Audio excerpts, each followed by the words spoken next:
오늘 아침 우리에게 주시는 하나님의 말씀은 마태복음 11장 20절로 24절까지 말씀입니다. 신약 성경 17면 마태복음 11장 20절로 24절까지의 말씀을 제가 봉독하도록 하겠습니다. 이 기록된 계시의 말씀을 봉독할 때에 지금도 살아 계셔서 우리 각 사람 심령 안에 실제로 거하시는 주님의 음성을 친히 들으시기 바랍니다.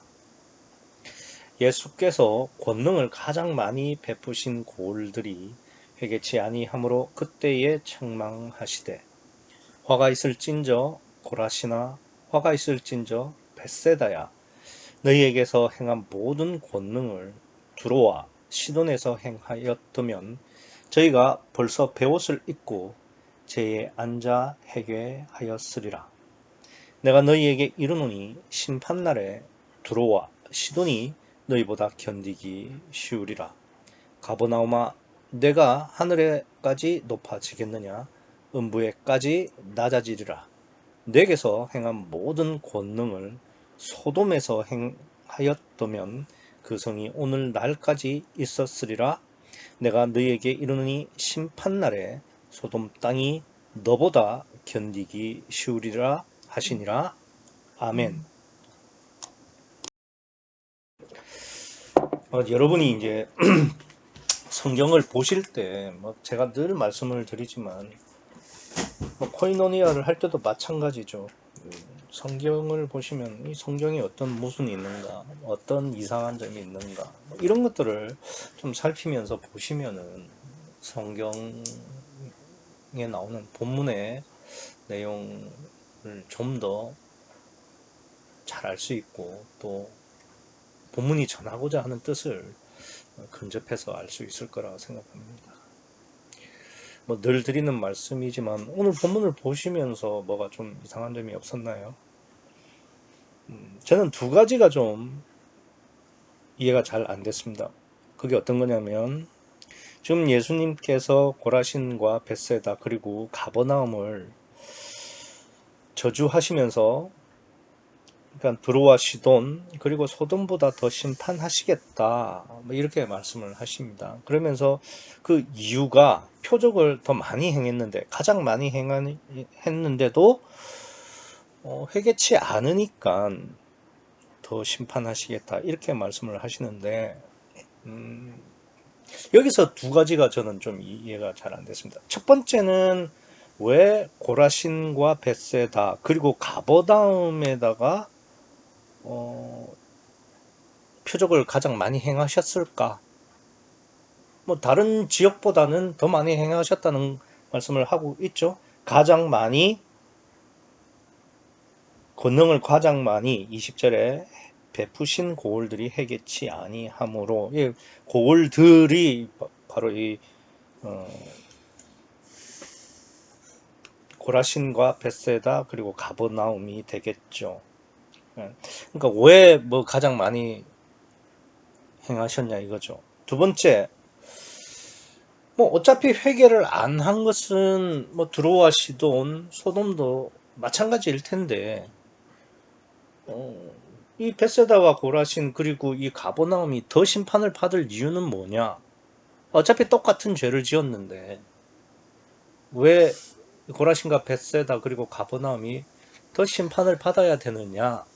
이 두 점이 저는 좀 이해가 안 됐습니다. 그러니까 왜 고라신, 벳세다, 가버나움에 가장 권능, 그러니까 표적을 많이 행하셨으며 두 번째, 똑같은 죄를 지었는데 회개치 않았다는 점에서는 같은 건데 왜 고라신, 벳세다, 가버나움이 더 심판을 받아야 하느냐? 요 점이 좀 이해가 안 됐어요. 그래서 이 두 문제를 오늘 우리가 한번 생각을 해 보도록 하겠습니다. 우선은 왜 예수님께서 고라신, 벳세다 그리고 가버나움에서 가장 표적을 많이 행하셨을까? 권능을 많이 행하셨을까?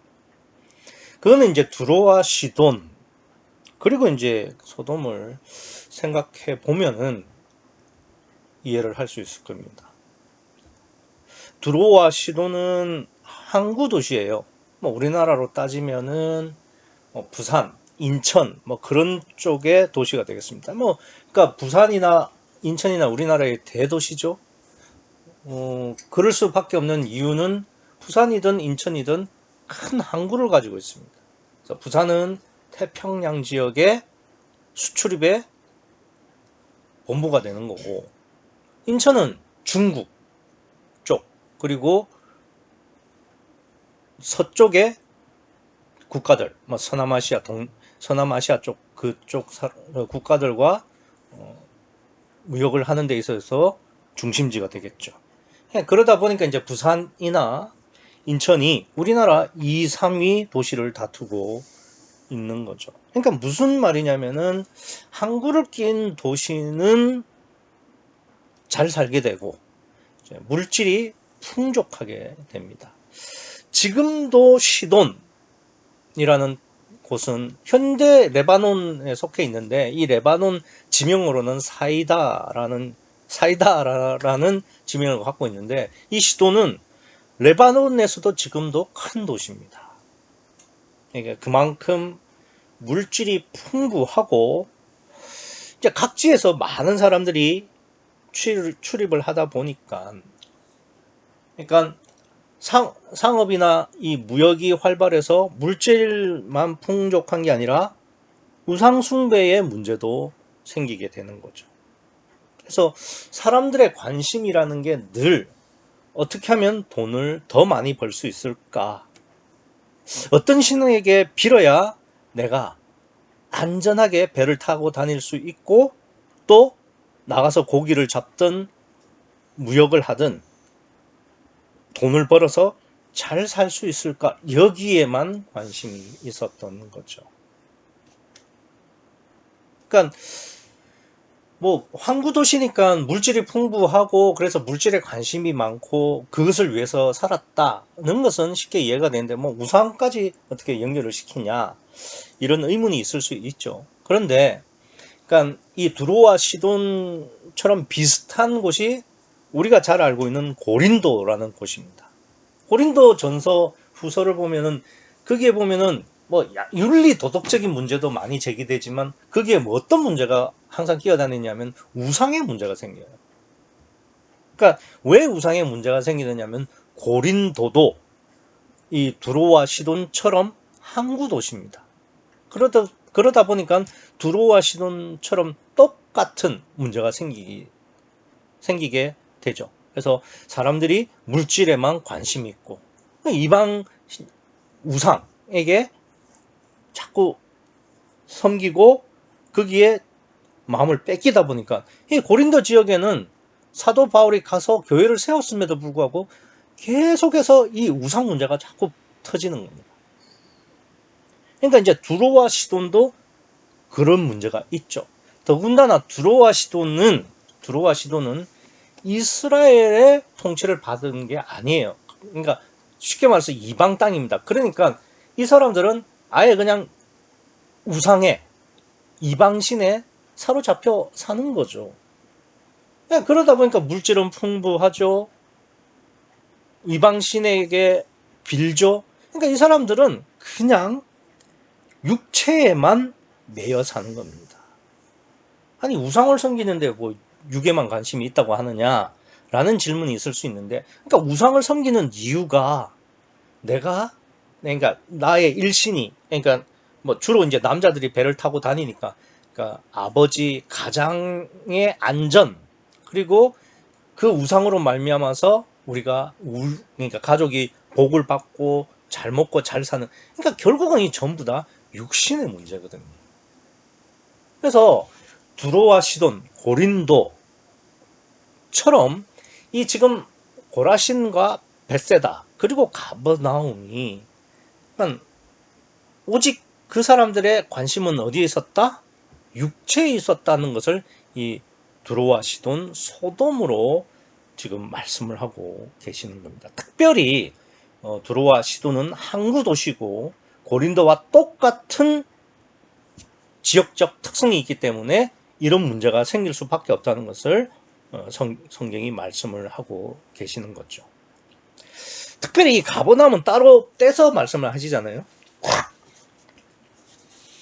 가버나움은 예수님의 제2의 고향이라고 말씀을 할 정도로, 그러니까 예수님의 공생애를 거의 가버나움에서 보냈다 해도 과언이 아닐 정도로 가버나움이 예수님의 선교 중심지, 본부, 뭐 이렇게 표현해도 될 정도로 가버나움을 중심으로 예수님께서 사역을, 공생애를 보내셨습니다. 그리고 이 가버나움이라는 곳은 그 당시로는 굉장히 큰 도시에 해당하는데, 뭐 대충 어림잡아서 당시로 가버나움에 약 23,000명의 인구가 모여 살았다고 합니다. 지금이야 23,000명 정도면은 뭐 도시가 되지 못해요. 도시가 5만부터니까 뭐 읍 정도 되겠죠. 그러나 그 당시로는 굉장히 큰 도시가 됩니다. 그러니까 당시 인구로 봐서 23,000명이면은 뭐 대전이나 광주 같은 뭐 광역시 정도는 못 되어도 마산, 춘천 뭐 이 정도는 되는 도시입니다. 그런데 왜 이렇게 가버나움이 당시에 큰 도시가 될 수 있었느냐? 이유가 있습니다. 첫 번째는 가버나움으로 국제도로가 지나갔어요. 또 세리를 예수님께서 가버나움에서 부르시거든요. 그러니까 세리가 있었다는 이야기는 세무서가 있었다는 이야기가 되겠죠. 그리고 그러니까 마태복음 8장에 보면은 백부장이 나오잖아요. 백부장도 가버나움에 있었습니다. 그러니까 가버나움에는 로마 군영이 있었다는 걸 말이 됩니다. 앞서 말씀드리는 이 국제도로는 수리아의 수도 다메섹에서 출발을 해가지고 이 가버나움을 지나서 저기 애굽에까지 이르는, 그러니까 요즘으로 말하면은 진짜, 그러니까 뭐 중국, 한국, 일본을 이렇게 연결하는 그런 국제도로 같은 그런 도로가 됩니다. 그러니까 거기를 가브나움으로 이렇게 해서 지나갔으니까, 예루살렘도 아니고 가브나움을 통해서 국제도로가 지나갔기 때문에 이 가버나움이 중요한 도시가 될 수밖에 없었고 사람들이 많이 살 수밖에 없었던 거죠. 그러니까 가버나움은 지리적 요충지였고, 또 그러니까 국제도로다 보니까 이게 여기서 당연히 자연스럽게, 그러니까 상업과 무역이 발달될 수밖에 없었고, 또한 문화, 그렇잖아요. 그러니까 뭐 수리아에 있는, 그러니까 다메섹에 있는 문화가 이스라엘에 오고, 또 애굽에 있는 문화도 가버나움에 오고, 뭐 이렇게 되는 거죠. 그러니까 여기서 어떤 금융 그리고 문화가 발달하면서 상업도 발달하게 되고, 그러니까 사람들이 많이 몰리게 되죠. 그러니까 돈이 몰리고 사람들이 몰리게 되니까 자연스럽게 여기에 세무서가 있어야 되잖아요. 그래서 세리, 마태 같은 사람이 가버나움에 있을 수밖에 없었던 거죠. 그리고 돈이 있고 사람들이 많이 몰리고 하다 보면은 법과 질서를 유지해야 되겠죠. 그러니까 백부장과 같은 로마 군사가 주둔할 병영이 있어야 되는 거죠. 그래서 이 가버나움이라는 곳은 그냥 뭐 그러니까 이스라엘의 한 곳, 지방의 한 촌, 이런 개념이 아니에요. 지리적, 금융의, 상업의, 무역의, 문화의 군사적 요충지였기 때문에 가버나움은 꽤 큰 도시였습니다. 이런 이유로 가버나움은 당시에는 꽤나 번창했던 도시였다는 것을 알 수 있는 거죠. 근데 왜 제가 이 이야기를 좀 길게 하느냐? 소돔이 딱 이랬거든요. 소돔이 당시에 무역과 상업과 군사와 그리고 문화의 중심지였어요. 그 소돔이라는 곳도 굉장히 큰 당시에는 도시였습니다. 그래서 그러니까 두로와 시돈, 소돔의 공통점은 뭐냐? 돈이 많고, 그러니까 물질적으로 풍부하고, 그러다 보니까 우상을 통해서 더 많은 물질과 그리고 가족과 본인의 안신을 빌었기 때문에 이 세 도시는 늘 마음에 육체가 있었던 거죠. 그러니까 하나님을 섬길 필요도 없었고 하나님에게는 아예 관심도 없었던 곳이다. 이걸 말씀하시려고 드로아 시돈 소돔을 말씀을 하시는 거예요. 그러니까 그러한 특징을 함께 가지고 있는 곳이 어디다? 고라신, 벳세다, 가버나움이라는 곳입니다. 실제로 이 고라신, 벳세다, 가버나움은 갈릴리 호수에 인접한 지명들이에요. 이게 무슨 이야기가 되느냐면, 그러니까 중동, 즉 이스라엘은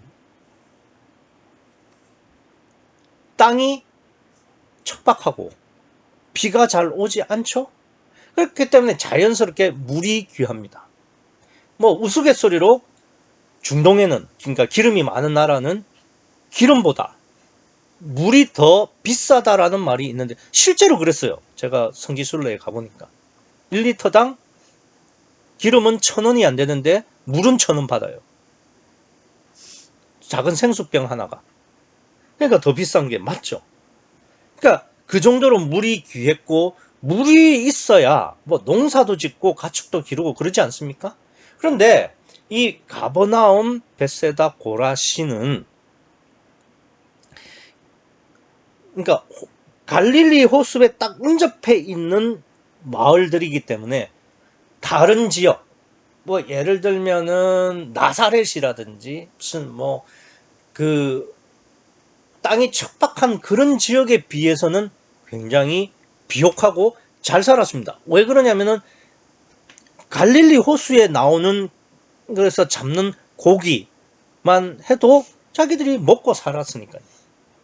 그리고 가축도 물이 있기 때문에 기르기가 쉬웠죠. 그래서 실제로 이 고라신과 벳세다, 가버나움은 타 지역에 비해서는 먹을 것 걱정 없이 넉넉하게 잘 살았던 지역입니다. 뭐 그랬으니까 그 국제도로도 가버나움으로 지나간 거죠. 물이 있어야 되니까.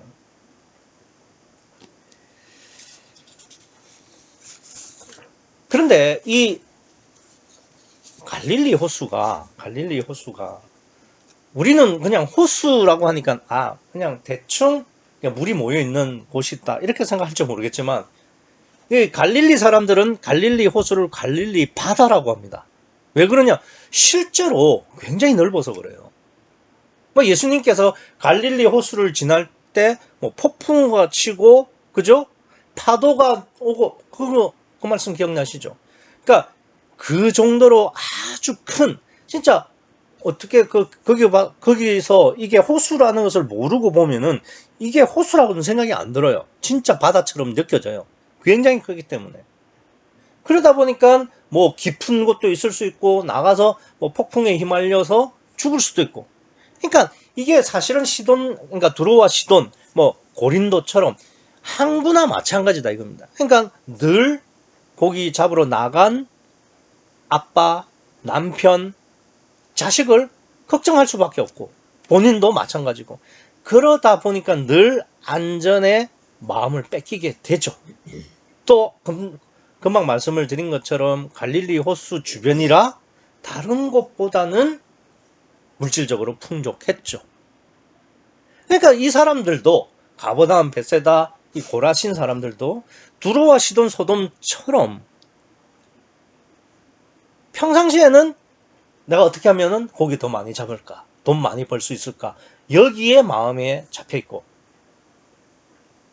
고기를 잡으러 나가면은 우리 아빠 안전해야 될 텐데 내 남편 무사히 돌아와야 될 텐데 고기를 잡으러 간 사람도 늘 마음이 조마조마. 그러니까 하나님을 생각할 틈이 없는 거예요.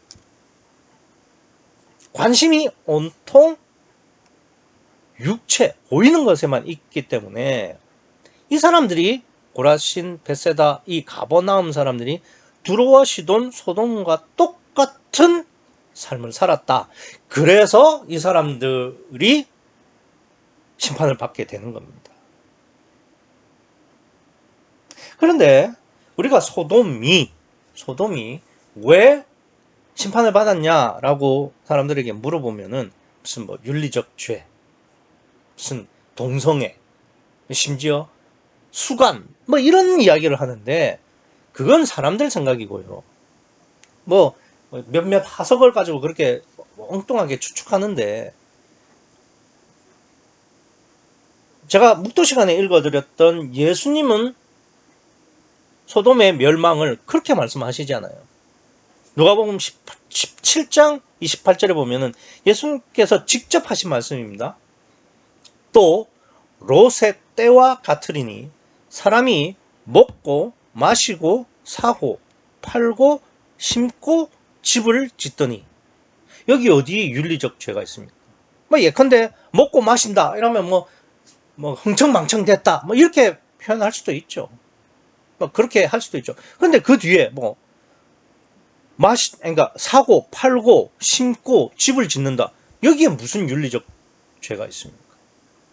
그러니까 예수님이 말씀하시려고 하는 것은 뭐냐면 이 사람들이 가장 건전하게 경제 활동을 했고 정상적으로 생활을 했다는 겁니다. 그런데 이게 그러니까 심판받을 죄라는 거죠. 왜요? 그러니까 이 사람들의 관심은 온통 육에만 있었다. 하나님하고는 전혀 상관없이 살았다. 그게 소돔과 두로와 시돈의 심판 이유가 되는 겁니다. 그러면서 고라신, 벳세다, 가버나움을 이야기하셨으니까 이 고라신과 벳세다 그리고 가버나움도 이 두로와 시돈, 소돔처럼 하나님에게는 관심이 없고 오직 육체, 보이는 것, 이 세상 여기에만 관심이 있었다는 말씀을 하시는 거죠. 그렇기 때문에 심판받는 게 당연하다는 말씀을 하시는 거죠. 그래서 예수님께서 돌이키시려고 권능을 가장 많이 행하셨음에도 불구하고 얘네들이 회개를 하지 않더라. 그래서 너희도 두로와 시돈, 소돔처럼 심판받아야 된다. 마땅하죠? 그러니까 충분한 이유가 되는 겁니다. 그런데 문제는 아니 어차피 하나님하고는 상관없이 살았고 육에만 관심이 있어서 그렇게 살다 죽어서 심판을 받는다면 아니 두로와 시돈, 소돔이나 고라신, 벳세다, 가버나움은 똑같은 죄를 가지고 있는데 왜 벳세다와 가버나움, 고라신이 더 심판을 받아야 되느냐 이 말입니다. 왜 그러냐 이거죠. 둘의 차이점이 있죠. 둘의 차이점을 생각해야 됩니다. 첫 번째 차이점은 두로와 시돈과 소돔은 구약입니다. 구약 도시죠. 반면 고라신, 벳세다, 가버나움은 신약의 예수님의 공생애 때 활동했던 지역입니다. 그런 구약의 도시, 신약의 지역 이런 차이가 있죠. 그 표면적인 차이는. 그보다 더 중요한 차이는 두로와 시돈은 이미 심판을 받았습니다. 그러니까 구약적 심판을 받았다는 거죠.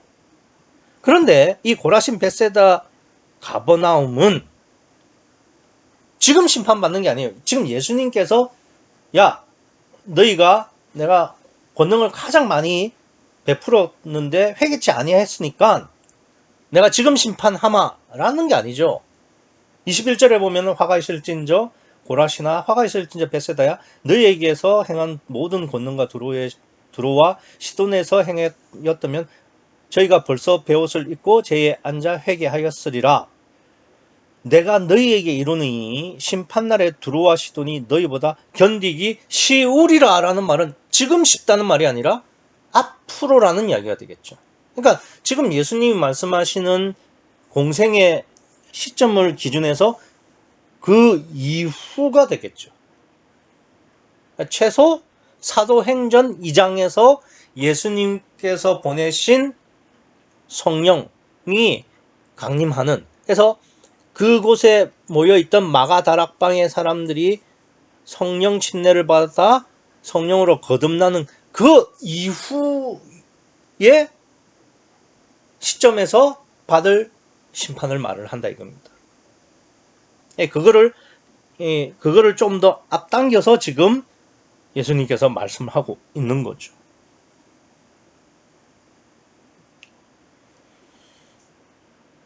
그래서 결국은 이건 그러니까 두로와 시돈 소돔과 이 고라신과 벳세다 가버나움의 심판의 차이가 나는 것은 구약적 구원과 신약적 구원의 차이 때문에 나오는 심판의 차이입니다.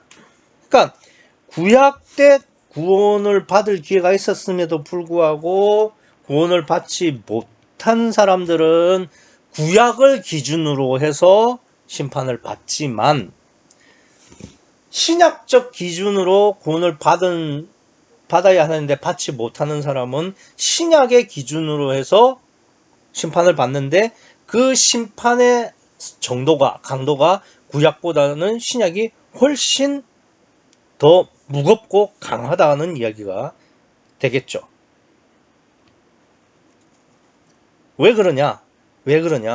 구약은 성령이 몸 밖에서 역사를 하셨기 때문에 구원받기가 쉽지가 않아요. 물론 신약도 쉬운 것은 아닙니다만은. 그래서 정상을 참작해서 구약에서는 좀 더 심판을 받는 거예요. 심판을 받는데 신약보다는 좀 더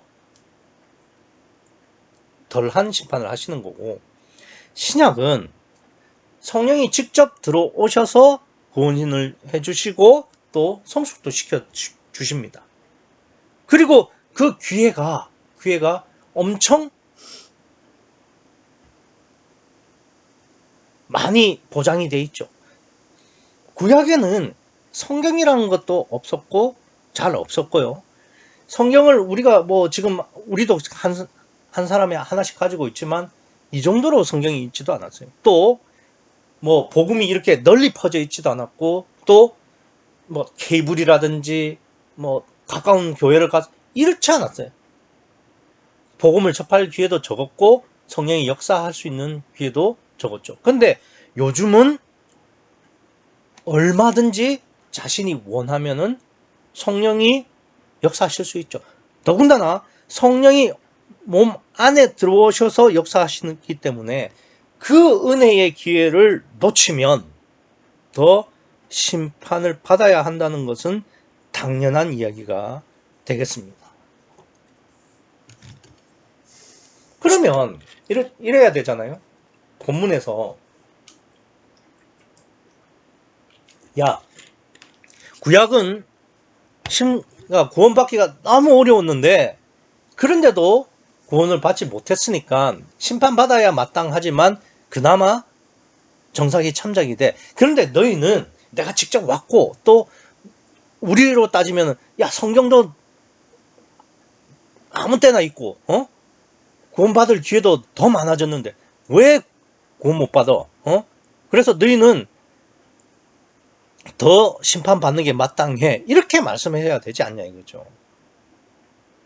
그런데 예수님께서는 뭐라고 하시느냐면은 20절에 예수께서 권능을 가장 많이 베푸신 고을들이 회개치 아니함으로 그때에 책망하시되. 그러니까 권능을 많이 행하셨고 그 권능을 행한 데 있어서 회개를 하지 않았기 때문에 더 심판을 받아야 된다고 말씀을 하시는 거죠.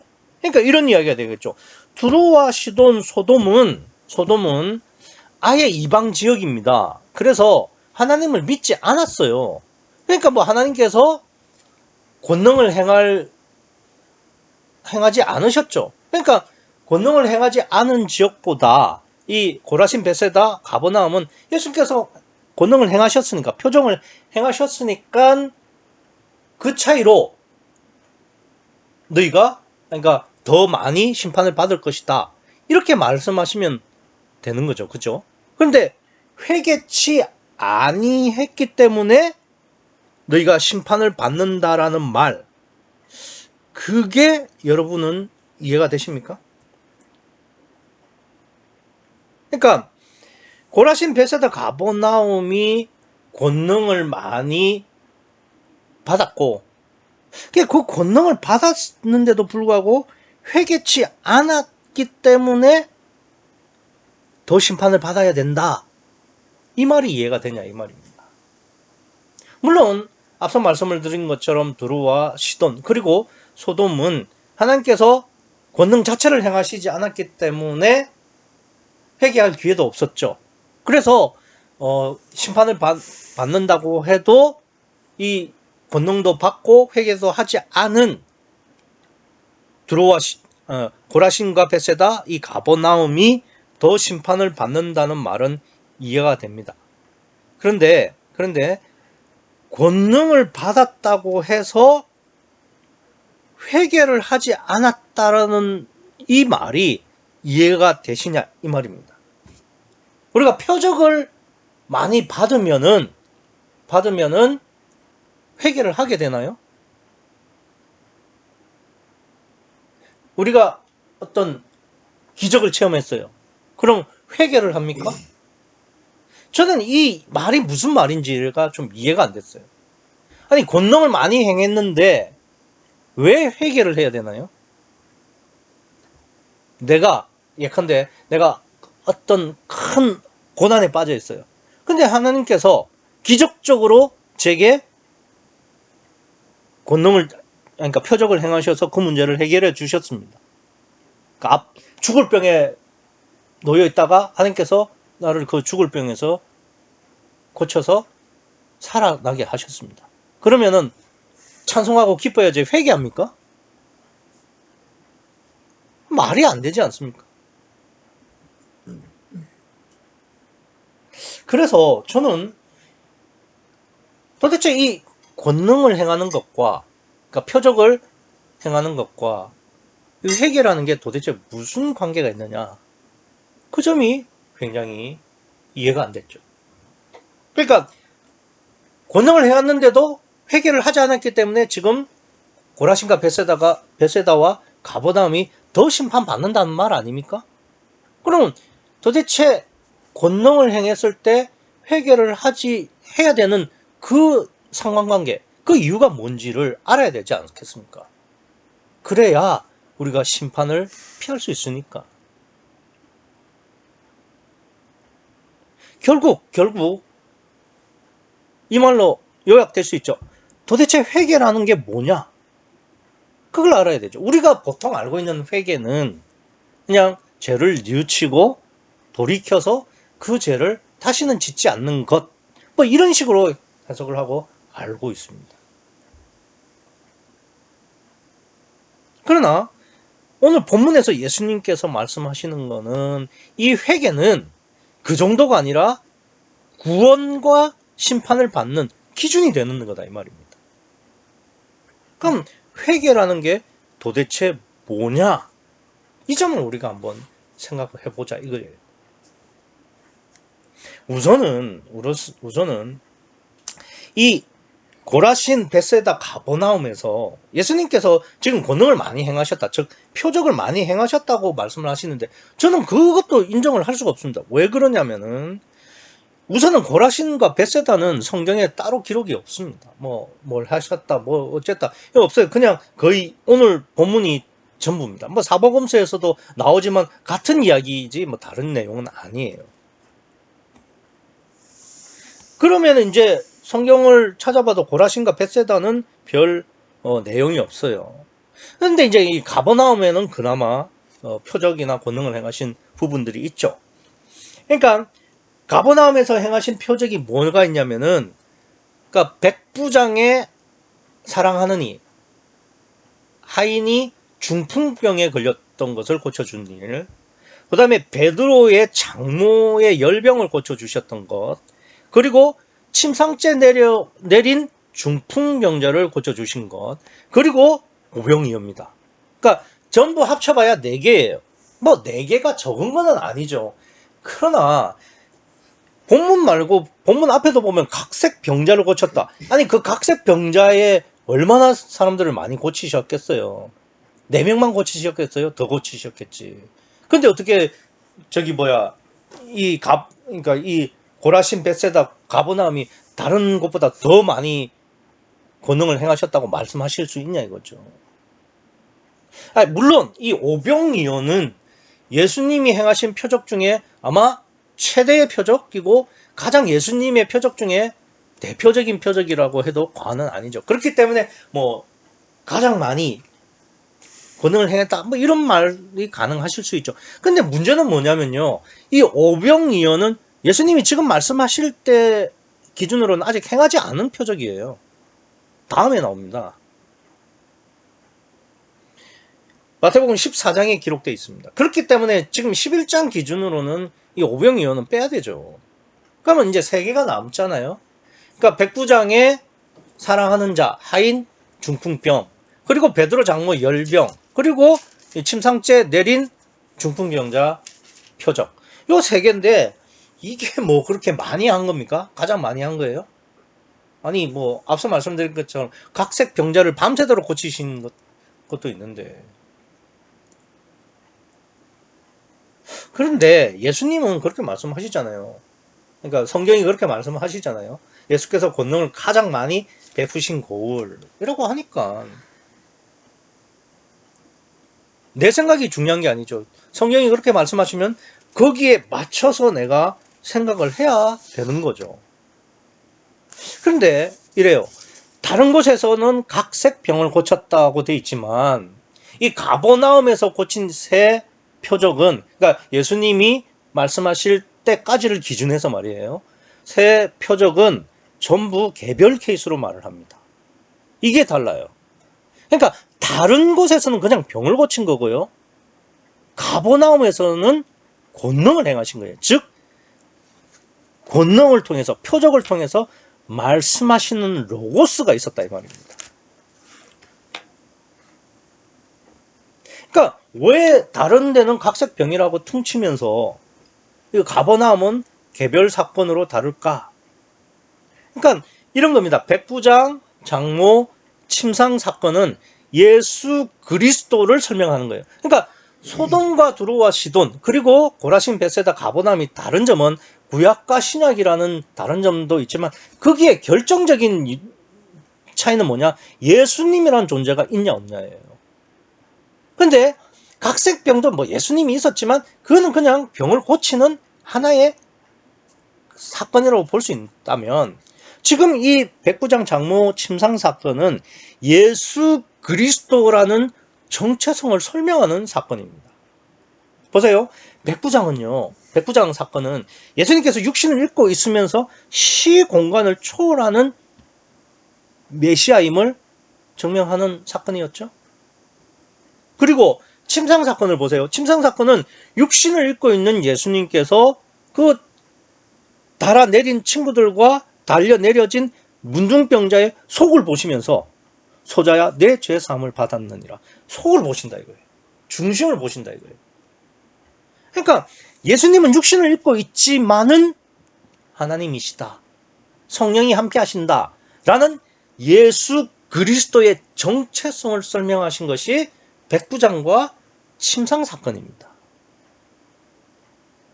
그러니까 다른 데서 각색 병을 고친 것하고는 전혀 다른 문제예요. 병이야 선지자도 고쳤죠. 그러니까 다른 지역에서는 그냥 병만 고치고 마셨는데 이 가버나움 지역에서는 예수님이 자신이 예수 그리스도라는 정체성을 분명히 계시하고 보여주셨잖아요. 그런데도 회개를 하지 않으니까 더 심판받는다 이거예요.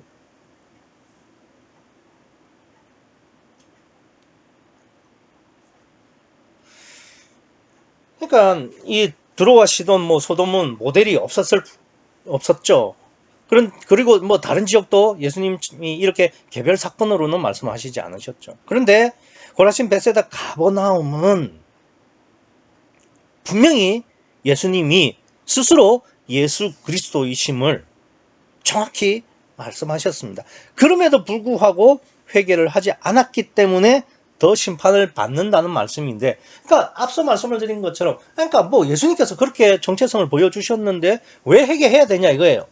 우리가 알고 있는 회개는 뭐 죄를 자복하고 뭐 돌이킨다 이런 건데 왜 회개하지 않아서 더 심판받냐 이거예요.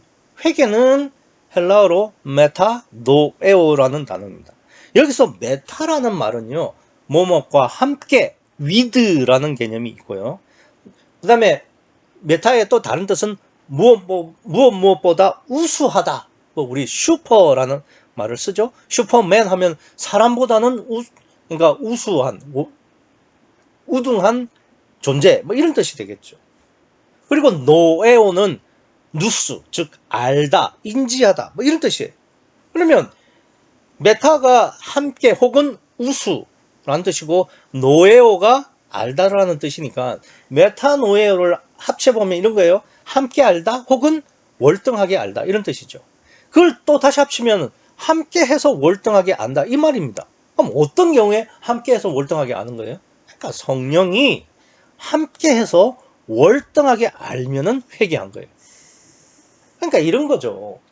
예수님께서 지금 백부장 사건과 침상 사건을 통해서 예수님이 자신이 어떤 존재인지를 말씀하셨습니다. 그렇으면 이 사람들이 성령이 함께 하셨으면은 예수님이 예수 그리스도 즉 메시아라는 것을 알 수 있었을 텐데 그걸 알지 못했기 때문에 심판받는다 이 말입니다.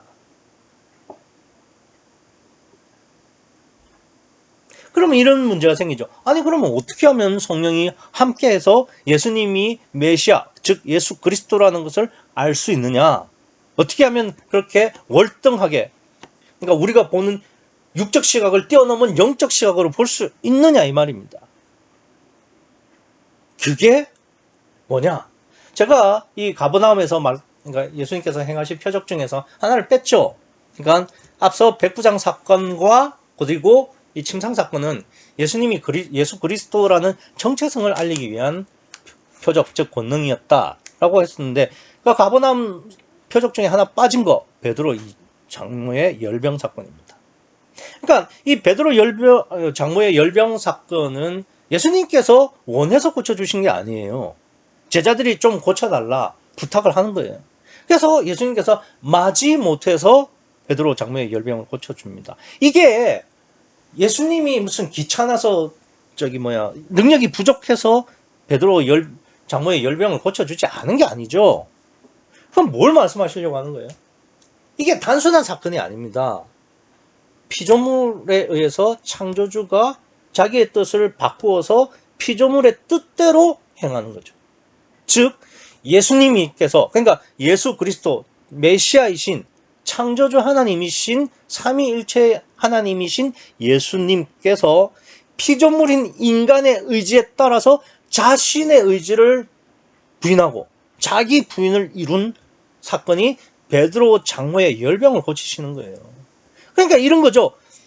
그러면은 우리가 성령을 어떻게 하면은 성령과 함께 월등하게 볼 수 있느냐? 그러니까 육적 눈으로 육적 시각으로 보는 것이 아니라 성령을 통해서 성령과 함께 영적인 시각으로 봐서 영적인 눈으로 봐서 예수님을 예수 그리스도로 볼 수 있느냐? 그건 성령이 함께 해야 되는데 성령이 함께 하기 위해서는 예수님이 베드로 장모의 열병을 고친 것처럼 자기를 부인하지 않으면은 절대 불가능하다는 이야기를 하고 계시는 거죠. 그러니까 예수님이 권능을 그렇게 행하셨음에도 불구하고 그러니까 예수님이 스스로 자신은 예수 그리스도라는 정체성과 그리고 성령이 함께 하셔서 영적 시각으로 보려고 한다면은 반드시 자기를 부인해야 된다는 것을 백부장 장모 침상 사건으로 보여주셨음에도 불구하고 회개치 않는 이 고라신 베세다 가버나움 사람들은 심판을 받되 소돔과 시돈과 두로보다도 더 견디기 어려운 심판을 받는 게 당연하다는 이야기입니다. 그게 구약과 신약의 역사 방법의 차이고 구원 방법의 차이가 되는 거죠. 그리고 심판의 차이이기도 하다 이 이야기입니다. 그렇죠. 예수님이 보여주신 것처럼 온전한 자기 부인을 통해서 성령과 함께 하게 되면 우리도 예수 그리스도처럼 권능을 행할 수 있고 또 구원과 성숙을 이루어 갈 수 있는 거죠. 그거를 보지 못하고 알지 못한 이 고라신과 벳세다와 가버나움 사람들은 더 심판받아야 마땅합니다. 그렇죠? 근데 여기서 끝나면 안 되죠. 그러니까 고라신과 벳세다와 가버나움보다도 더 예수님께서 자신의 정체성과 자기 부인의 원리를 가르쳐준 게 구유복음 아닙니까?